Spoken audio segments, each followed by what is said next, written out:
So the first story that I want to read to you from The Bloody Chamber is one called The Snow Child. You will probably recognize elements of Snow White in here. The Snow Child. Midwinter. Invincible, immaculate. The Count and his wife go riding, he on his grey mare and she on a black one, she wrapped in the glittering pelts of black foxes. And she wore high black shining boots with scarlet heels and spurs. Fresh snow fell on snow already fallen. When it ceased, the whole world was white. I wish I had a girl as white as snow, says the Count. They ride on. They come to a hole in the snow.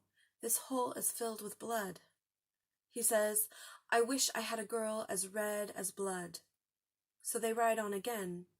Here is a raven perched on a bare bough. I wish I had a girl as black as that bird's feather. As soon as he completed his description, there she stood, beside the road, white skin, red mouth, black hair, and stark naked. She was the child of his desire, and the Countess hated her. The Count lifted her up and sat her in front of him on his saddle, but the Countess had only one thought. How shall I be rid of her? The Countess dropped her glove in the snow and told the girl to get down and look for it.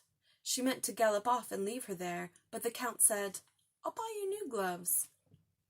At that, the furs sprang off the Countess's shoulders and twined around the naked girl.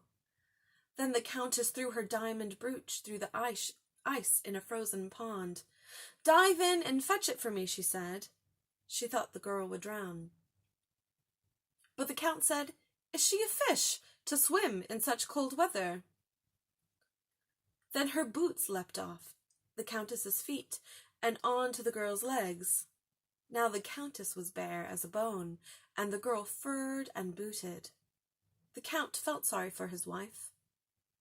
They came to a bush of roses, all in flower. Pick me one, said the Countess to the girl.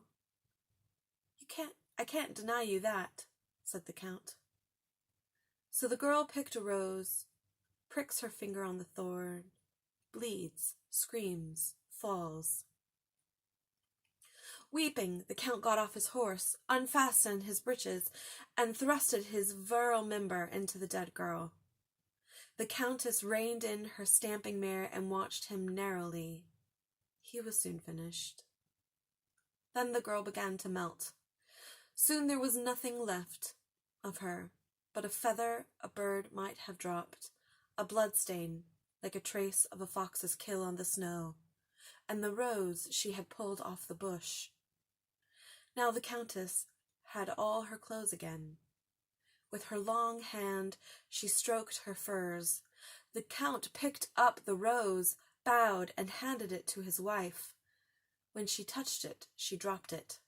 It bites, she says.